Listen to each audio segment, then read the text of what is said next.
Ismaël? Konnichiwa. Konnichiwa. Faut regarder la personne qui est en face de toi quand tu dis bonjour. Ah, donc faut bien se regarder dans les yeux. Oui. Bon bah je réessaye alors. Konnichiwa. Konnichiwa. Ah oui, c'est très formel quand même, hein. C'est très sérieux. Alors, tu prenais des photos de cerisier? Bah oui, écoute, c'est extraordinaire ce spectacle. Regarde ces feuilles là, on dirait de la soie, t'as envie de les toucher, mais t'as peur de les casser, tu vois. Oui, et il s'est pas encore complètement fleuri. T'es qu'au début. Ah, c'est que le début, Voilà. mais c'est déjà quand même très spectaculaire hein, quand tu Oui. vois cette voûte de pétales. C'est le moment où tu vois vraiment le Japon qui commence à reprendre un peu de couleur, parce qu'après l'hiver, tu vois les couleurs roses de sakura, donc tout le monde devient content quand il fleurit. Sakura, c'est quoi? Ah, c'est le cerisier japonais. Et pour te faire une confidence, c'est quand même la première fois qu'on me donne rendez-vous dans un cimetière. Hein. C'est assez original ça. Bah, je vous disais que c'était très intéressant parce qu'en fait, le cimetière, c'est un peu la relation avec nos ancêtres et en même temps, c'est un parc. Comment ça se fait que tu parles français comme ça, toi? Bah, parce que j'ai vécu en France, à peu près 18 ans. Quand tu es en France et quand tu es japonais, tu peux pas dire vraiment que tu es japonais parce que tu connais pas ton pays. J'avais une complexité dans mon identité, disons, donc j'ai pris la route pour le Japon. Oui, alors verdict, français ou japonais? Je pense que je suis japonais. Bravo.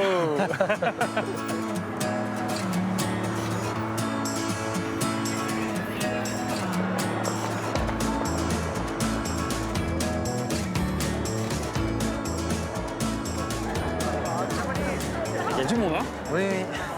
On va essayer de se faufiler. C'est la porte de l'orage. Kaminari Mon, donc c'est le dieu du vent et le dieu de l'orage qui garde justement l'entrée de cette temple-là.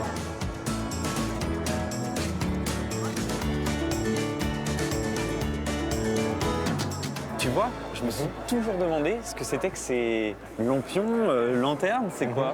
Alors en fait, c'est une lanterne pour la publicité des magasins qui entretient cette allée. Ah, donc ça, ce sont les mécènes du lieu. Voilà. C'est ça? C'est les Voilà. gens qui donnent de l'argent pour que ce soit beau, en bon état. Voilà. Bon, ça casse un peu le mythe quand même. Ce que j'aime bien aussi, c'est qu'il y a souvent des petites figurines comme ça. Comme la petite souris ici, ça donne un côté très enfantin. Et puis alors, les cerisiers sont partout là. Oui, oui, oui. Alors le cerisier, c'est un arbre très important pour les Japonais parce que ça fleurit qu'une fois dans l'année. Et ça a un peu un rapport dans la mode de vie japonais que c'est très important de vivre la saison. C'est le sacre du printemps, c'est la fin de l'hiver. Et allez, c'est reparti, on retrouve Voilà. le sourire et on vit tous ensemble. Voilà.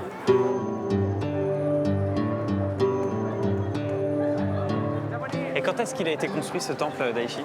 C'est à partir du 7e siècle. Et toi, par exemple, tu viens des fois prier, ça a une place dans ta vie, le bouddhisme?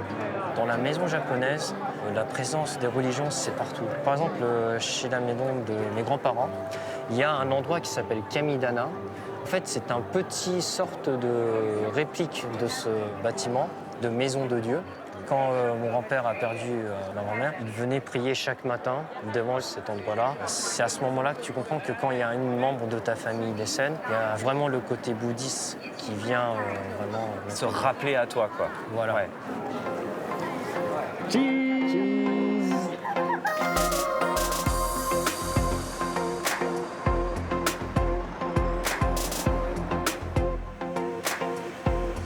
Bonjour.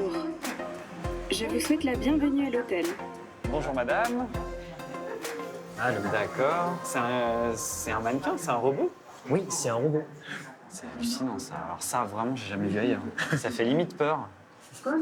Ah oui, konnichiwa. Tu vois, Konnichiwa. Veuillez introduire votre passeport dans le lecteur à votre droite. Très bien, pas de souci. C'est surréaliste cet endroit. Et le réceptionniste, je pense que c'est son frère jumeau parce qu'il lui ressemble quand même sacrément. oui, oui, ça devrait être ça. Merci vraiment pour tout, hein, Daichi. T'inquiète pas. Allez, bonne nuit. Repose-toi bien aussi. À demain. À demain.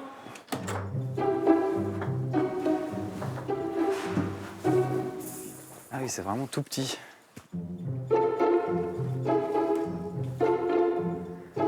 Ah oui, c'est pas un frigo. Alors, la salle de bain. C'est minuscule ici. Hein. Et ici, avec ça, on doit pouvoir mettre du désodorisant. Ah, il y a un truc qui sort là. Ça doit être le jet. Et je vois même pas le bouton pour tirer la chaise. Ok. Bon. C'est pas gagné tout ça. Hein.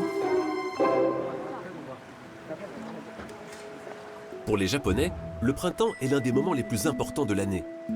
Tous les ans, le pic de floraison des cerisiers fait l'objet de prévisions très sérieuses et attendues dans tout le pays. Les cerisiers en fleurs, ou sakura, sont un symbole de renouveau. Un retour à la vie, en plein air. Le rituel est immuable. Les Japonais se pressent sous les branches fleuries pour les admirer et manger en famille ou entre amis. Les cerisiers en fleurs, je les trouve vraiment magnifiques. Je suis vraiment émue et heureuse. Tout ça à la fois. Au Japon, l'hiver est rude et long. Alors on attend avec une très grande impatience l'arrivée du printemps. Les cerisiers en fleurs sont le symbole de tout cela. Mais certaines années, il pleut dès la floraison, et alors les fleurs tombent tout de suite. Les cerisiers sont le symbole de l'éphémère. Les Japonais sont familiers avec cette notion des choses qui ne durent pas éternellement. La floraison dure seulement 15 jours par an. Et depuis toujours, cette courte période vient souligner pour les Japonais le caractère éphémère de la beauté et de la vie. Profondément ancrée dans la culture japonaise, la fleur de cerisier est aussi l'emblème du pouvoir japonais. Un symbole fort que les militaires peignaient sur les flancs de leur appareil pendant la Seconde Guerre mondiale. La floraison est donc l'événement qui rassemble tous les Japonais et que chacun veut fêter à sa manière. Pour se retraiter, c'est l'occasion de sortir sa plus belle tenue et de se retrousser les manches.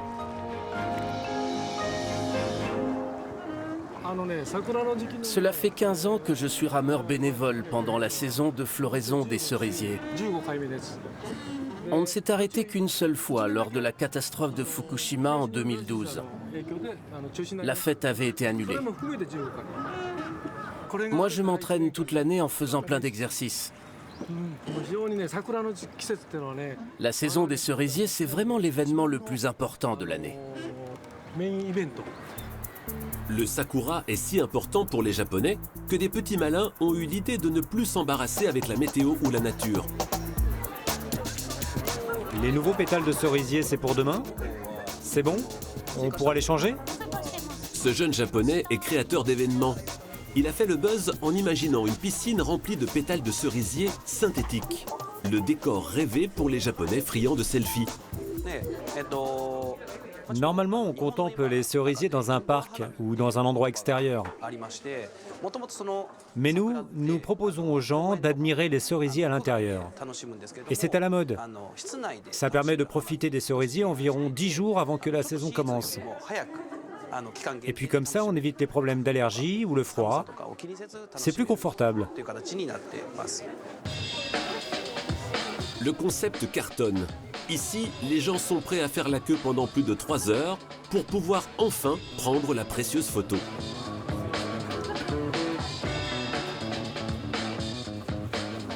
Comme ce ne sont pas de vrais cerisiers, je peux vraiment les toucher comme je veux et plonger dedans. À cette période de l'année, il y a beaucoup trop de monde dans les parcs.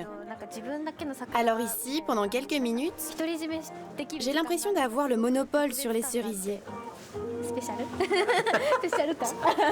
Je me sens comme une VIP. Je suis vraiment contente d'être venue. Pendant 2 semaines, de jour comme de nuit, les Japonais vont fêter l'arrivée du printemps. Une rare occasion dans cette société parfois individualiste de communier dans tout l'archipel.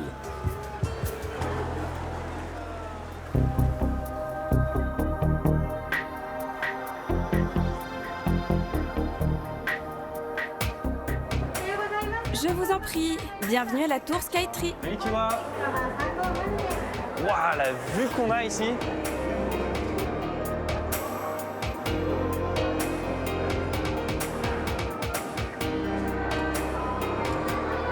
Et voilà.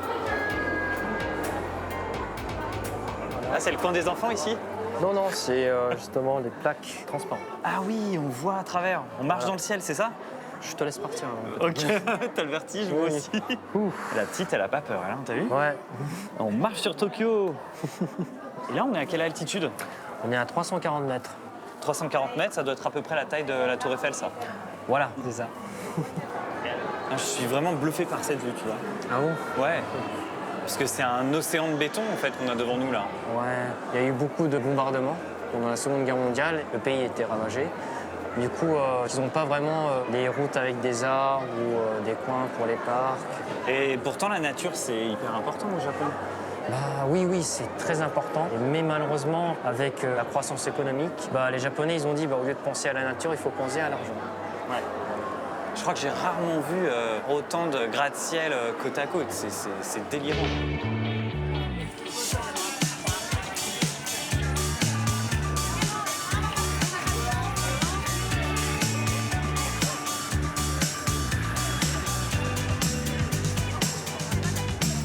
Pourquoi les gens ils portent des masques comme ça? Ils sont vraiment habitués à mettre des masques quand ils sont malades, tu vois, pour pas justement gêner les autres gens. C'est pour ça qu'ils portent les masques. Alors, on va acheter le ticket. Waouh, le plan de métro, quoi. Ouais, t'as plusieurs lignes. Là, on va prendre la ligne verte qui est tout en haut. Ah oui, c'est original, ça. Ouais. C'est fou, parce que vraiment, t'arrives ici tout seul. Je sais pas comment tu fais pour te repérer quand t'es français. Et voilà. Super.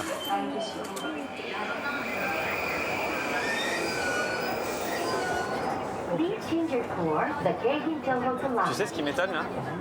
C'est que le métro est ultra propre. Ah bon? C'est impressionnant. Ah ouais. Pour nous, c'est un peu normal, ça. Ah oui? Ouais. J'ai rarement vu un métro aussi propre.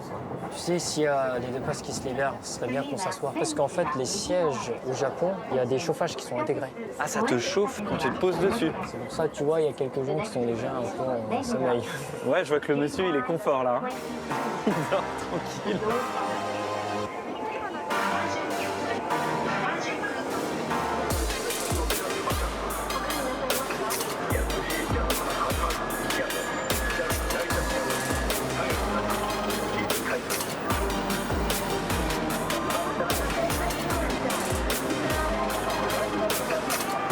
C'est hallucinant cet endroit. Ouais, t'as vu, c'est le plus grand croisement du monde où il y a tous les gens qui passent en même temps, en fait. Oui, on Tous a les l'impression sens. qu'on va être avalé par la foule, quoi.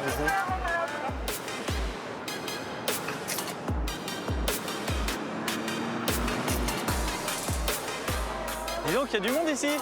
Bah oui, parce que t'as la statue de Hachiko ici. C'est quoi ça, la statue de Hachiko? C'est une histoire d'un chien qui attendait son maître tous les jours devant la station de Shibuya. Et un jour, son maître, il est mort. Son chien n'a jamais compris. Il pensait que son maître allait ressortir encore de la station de métro de Shibuya. Du coup, il attendait tous les jours si son maître arrivait. C'est une symbole aussi de la loyauté, en fait.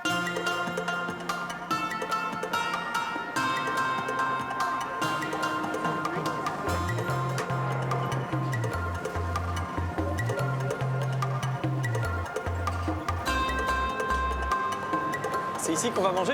Oui, c'est le restaurant de ramen. Alors ça, de ce que tu vois ici, en fait, c'est le ramen qui est trempé dans un bouillon. Ça, c'est le ramen classique. Et en bas, tu vois le tsukemen. C'est un autre type de ramen. En fait, tu as le bouillon et les nouilles qui sont séparés. Donc tu regardes le numéro du plat et tu appuies ici pour passer commande et tu payes là. Voilà. D'accord. Ok, donc le 1, c'est 1030 yens. Et ils sont jolis vos billets, hein? Oui, et tu as même le mont Fuji dessus. Ah oui. Ouais. Et Donc, ça, c'est les cerisiers? oui, Et 1030 yens, ça fait quoi en euros? environ 10 €.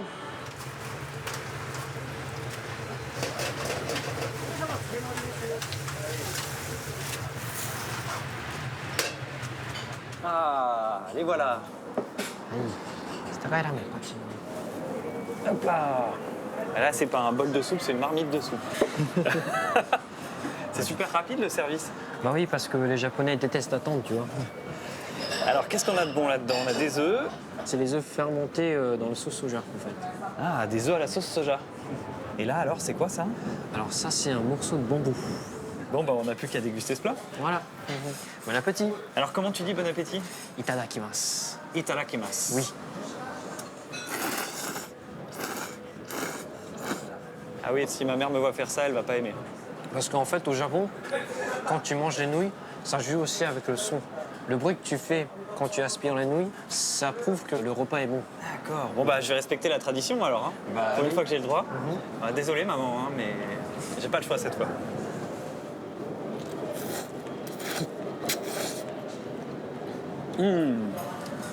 Alors, C'est encore meilleur en faisant du bruit.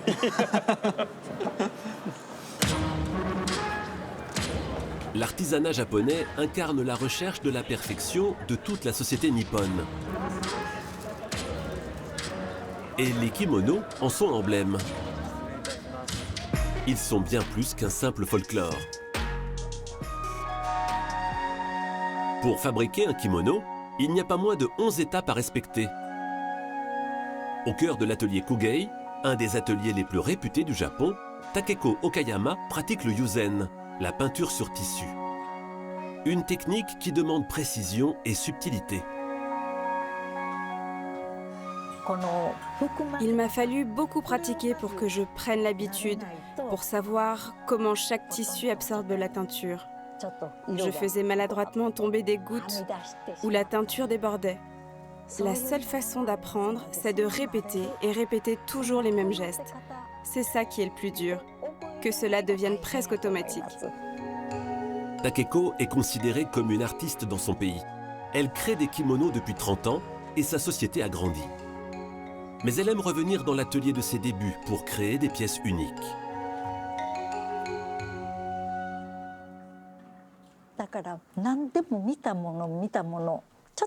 Dès que je vois des vêtements ou des couleurs qui me plaisent, je les imagine en kimono. On peut s'amuser à combiner plusieurs techniques, comme la broderie ou le collage de feuilles d'or. C'est très amusant et créatif.